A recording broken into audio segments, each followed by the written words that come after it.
Next up is Almonty Industries with Ms. Sophia behind me. Hi there. Thank you everyone for making the time to watch our presentation about the company. We are a tungsten mining company. So we're one of the very few mining companies here. But I'm going to tell you exactly why we are more focused towards the defense sector and what makes the company so special. The title says we are about to open one of the biggest tungsten mines in the world, which I'm going to focus in a couple of seconds. Standard slide at the front. So basically you can see the share price. So we had a strong upside since the beginning of the year. So basically we grew from like a $200 million market cap to like a $750 million market cap.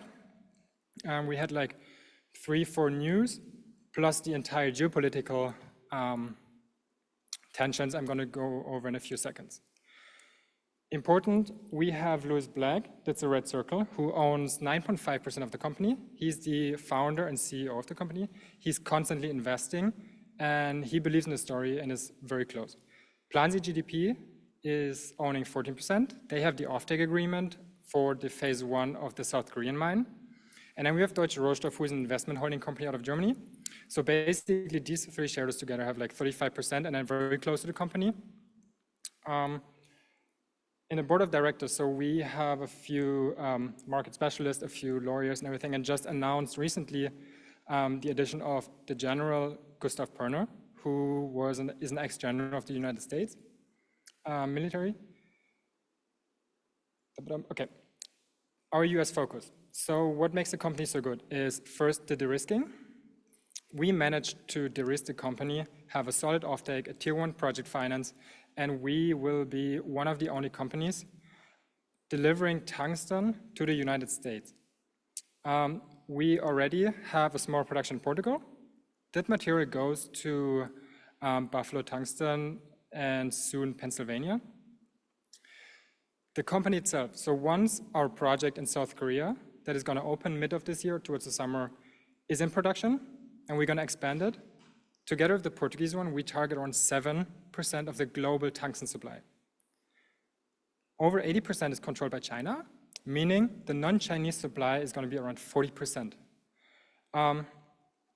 We have done it in the past. So Louis Black was part of an old company that was producing tungsten.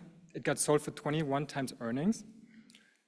And the last point is vertically integrated downstream. So we have the rare opportunity to build a downstream facility on site in South Korea to produce not tungsten concentrate, but tungsten oxide and achieve a higher sales price. Just a quick overview of the market and everything and where our projects are. So in red, you can add like the circle. There's like this production split. The big one is China with 82.3%, or like 81. The interesting thing, everything that is in red, that is like China, Russia, North Korea, and Iran, is prohibited. So the Department of Defense in the United States is prohibited from using tungsten from those countries from 2027. Meaning from 2027, there's only a few countries where the United States can get their tungsten. Our mine is going to go in production very soon and have a market share of around 5 to 7%. On the project itself. So like you can see the little star on the right, that's our South Korean mine. That's the one that's going to open mid of this year. The other one is Portugal. Portugal is the oldest tungsten mine in the world. So the mine is running since 136 years. Very solid project, not a company maker, but we know exactly what's in. It's adding 30 million Canadian revenue a year. We have a lot of data, a lot of information because of all the history and that stuff. The interesting thing is, the concentrate grade we produce is much higher than the world average, meaning we get a premium price on the market. So we get actually like a 15 to 20% premium on the material we sell there compared to competitors. Also, it's interesting to see, so the entire production in the world is only 80,000 tons, a bit more, whereas the United States is importing more than 7,000 tons. Quick overview of the project and the company and everything. So Sangdong, that is the mine in South Korea I was talking about.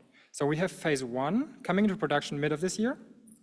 The initial production will be 2,300 tons. The expansion will be 12 months later. So by the end of the year, we are targeting the expansion, which is going to take a year. Basically, from 2027 on, we will be able to produce 4,600 tons. Now, if you just imagine the entire market is 80,000 tons, so that's a bit over 5%. We have a few more opportunities. So we don't have the tungsten, not only the tungsten mine, we also have the vertically integrated downstream we're going to build. And we have a molybdenum deposit, which we announced in January, which had like the first push of the stock price. I'm going to get later to that. Panasqueira is our mine in Portugal. As I said, the one is producing 136 years. It's producing roughly 500 to 600 tons a year.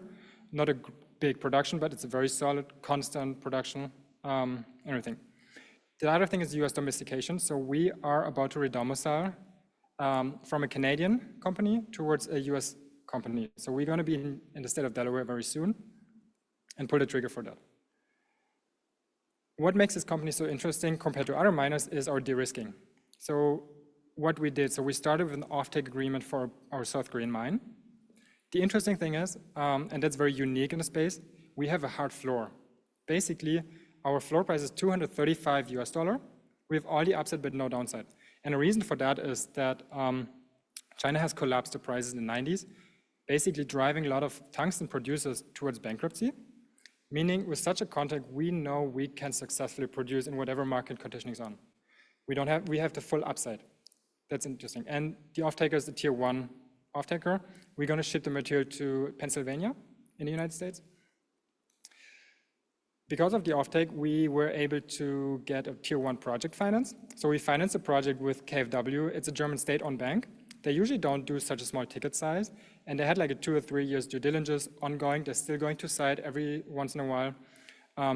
They're like supervising everything, and they're very satisfied and approved every milestone. And the interesting is we have the 3-month overnight rate plus 2.3%, which is extremely low for a mining company. Usually they have like a 5 to 8% premium. The next thing is our pilot plant. So usually you run a pilot plant in the mining space for like 2-3 months. We were running it for 3 years in 2 different jurisdictions. The reason for that is we wanted to see how a different water quality affects the production and the recovery rate and everything. So that's why we had the process plant in South Korea and in Portugal and shipped part of the material to Portugal to test it with a different water quality. We were able to reach 82% in Portugal and 86% in South Korea, which is actually, we are targeting 84 to 85%. So the 86 is even higher than that. And we're still running the pilot plant, still up to date. The next is we have a performance guarantee by Metso. Metso is delivering all the equipment, the processing facility. They gave us a hard guarantee with a minimum recovery rate we're going to achieve. Proven track record. So as I said before, the management, Louis Black, he was part of a company that has been successfully sold. He has a long-standing position in the tungsten space. And the last pillar, he is actively investing in the company since the beginning, not just through options, but with like every time we have a private placement, he puts money in.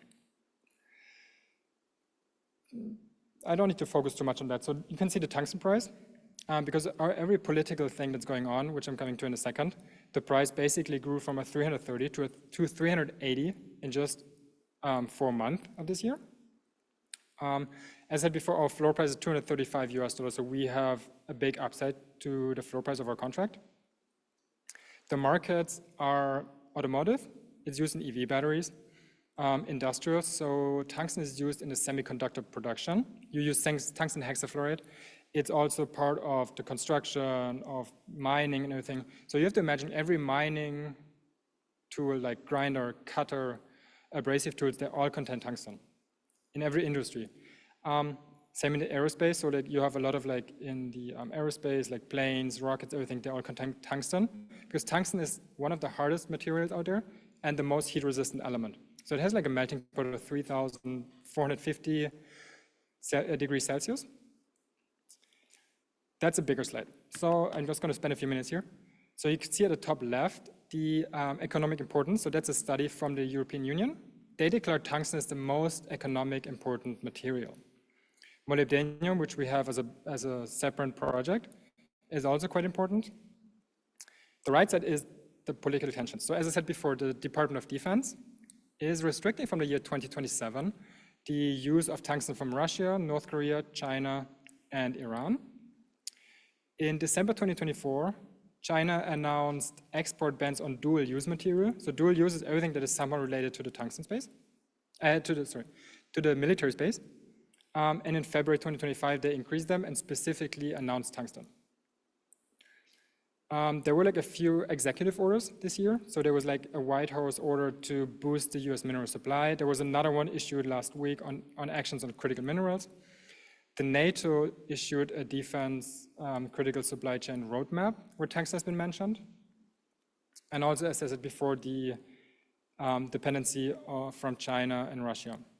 So these are the reasons why the tungsten price grew so much lately and could even grow further in the future. What is tungsten used for? So if you imagine the big bullets for tanks, for example, they have a small tungsten core, the penetrator, that is used as a bullet-piercing, as an armor-piercing bullet. It's also used to shield tanks, vehicles, and everything and make them bulletproof. So that's basically the main use case for tungsten in the military, but it's also used in hypersonic weapons because tungsten has such a high melting point, and hypersonic weapons get so fast that they develop a significant heat. And on the side, you have like it's used in shrapnel heads, rocket accessories, artilleries, and everything. And there's always like one story my CEO likes to tell. He's saying all the tungsten supplied is coming from China, Russia, etc. So in the, let's say, the Ukraine war, we are using the tungsten from those countries.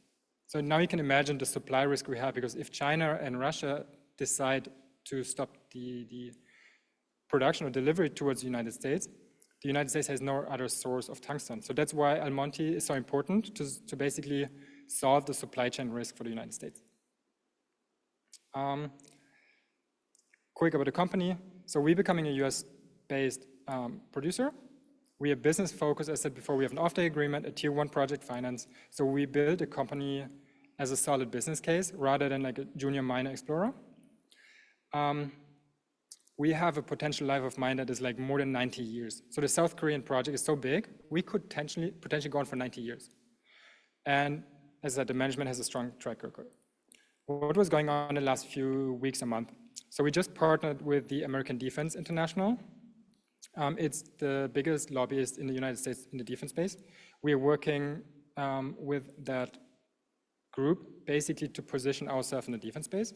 We just announced the appointment of General Gustav Perner to our board of directors and the 2 White House orders and our relocation. From a timeline, so we plan basically to redomicile in Q2 or mid of this year. We plan to open the mine mid of this year. We'll finalize the financing for the expansion of the mine. We will then also significantly advance our molybdenum project. I'm going to get to all of that in a second. Phase 2, it's the expansion of the mine. That's going to be probably in 2027, we will in production. So we'd start 26 and full production 27. And by 2027, we will be a leading Western strategic supplier. Just to show you just the South Korean project. So at the top, we have the tungsten, phase 1 and phase 2. Phase 1 is what we're going to open now in the summer or mid of this year. Phase 2 is the expansion. We have a molybdenum deposit, and the interesting thing is it's sitting right underneath the tungsten ore body. So we have huge synergies. We just announced an offtake agreement with SEAH. It's one of the biggest Korean steel producers. We have a floor price of $19. I think the current floor price of molybdenum is like 20. The current price market is 22, 23. So we have a $19 floor price. They are a contractor of SpaceX. They're going to take 100% of the future material. And we just announced numbers in the press release in January. We're going to produce around 5,600 tons of molybdenum. And if you just multiply that with the minimum offtake price, that's going to lead to around $180 million in revenue. The third option is the tungsten oxide plant. So we have the rare ability to reprocess some of the tungsten on site. And instead of selling tungsten concentrate, we sell tungsten oxide where you receive like a 40% premium on a material. And that's just like to give you like an overview. So you can see at the bottom left the mining concession in white, and below that the tungsten ore body. Our project is located 180 kilometers from Seoul. What makes this mine so great is the grade. So we are mining at 3 times higher grades than our competitors. We are one of the lowest cost producers. The recovery is actually one of the highest. The life of mine, as I said, is potentially up to 90 years. And the good thing is everything is permitted. The tungsten mine is permitted, the expansion is permitted, the molybdenum deposit below that is permitted, and we also have regional upside potentials there. And the potential I was speaking, like the small black dot there is the molybdenum deposit sitting right underneath. I think it's 150 meters, like 400 feet away. We have a lot of upside from that, and we have the offtake agreement. That's just a picture from February, just to show you where we are right now. Currently, the roof is on. We already brought in machineries, so we are about to open everything by mid of this year. And you can see we're in the valley. We managed to put the processing facility, which is quite big. The interesting thing here is, as I said before, we're going to expand the mine. So everything in the Tower B, so the crushing, no, Tower C, the grinding area, all the equipment is already built for a bigger throughput. So it's quite rare that you build a mine and a project and you already build it for a bigger future production. And that's what we did. So like when we expand the mine, we have to do changes in the flotation areas, add a few tanks and everything, but the cost will be very limited. So we target around 17, maybe 20 million US dollar capex to expand the mine, to add another 70 million US dollar revenue a year.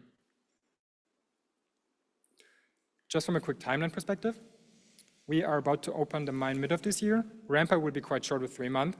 So we target production by the end of the year. And then the expansion gonna be in 2026 with production in 27.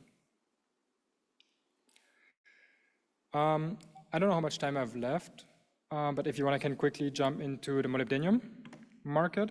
So the molybdenum market is not as tight as the tungsten market, but it's still like a high dependency on like some countries. And molybdenum is used as a steel alloy for most appliances. So actually, it's used in almost every steel alloy, steel production, construction project, and everything. We have the offtake agreement with the, as I said before, one of the biggest Korean steel producers for 100% of the future production. And we were able to negotiate such a strong offtake agreement with a floor price that is slightly below market price, for the reason that South Korea imports 94% of their molybdenum from China. And the main reason for them was to have an independency from China. So basically, it was more important for South Korea and the company to have like a national source of molybdenum than at the end of the day argue for like $2 or $3 of a price. Just to put the molybdenum deposit into relation, so we have one of the highest grades in the world. So the next mines is Henderson and Climax. They're both mines from Freeport. They are mining in Colorado at 0.15%, whereas our molybdenum mine, that's sitting right underneath the tungsten, has a grade of 0.26%. So that's why the project is so economically important to us and has such a high potential to the South Korean country and the steel producer, because it's a high-grade material. We're going to produce constantly. So the resource we have is going to last for 11 years, but the old historic data we have from the government suggests that we could produce for like 50 to 60 years just from that project. And that's just some random, some quick economics. So phase 1 is what I said, what we open mid of this year. We target around 230,000 MTU production with an annual revenue of 70 million US dollar. OPEX will be 27 million, leading to an EBITDA of around 40 million US dollar a year, just from phase 1. Phase 2 is the expansion. We're gonna basically double the economics and have around 80 million to 85 million dollar EBITDA from the tungsten mine only. The tungsten oxide facility is the one that reprocesses the material, gonna add another $25 million in EBITDA, basically leading to $100 million plus EBITDA per year just from the tungsten project, not even including the molybdenum project. CapEx for phase 1, what we're building right now is 125 million US dollar. We are fully financed and will be open soon. Phase 2 is just $17 million. So with $17 million, we can essentially double our economics. And that's it from my side. Does anyone have questions to the project, to our economics, or anything to the market? Okay. I see there are no questions. So thank you very much for listening. And if you have questions, you can always stop at our booth. I think it's 213, the booth number. So if you have a question, you can always stop by. And thank you very much for your attention.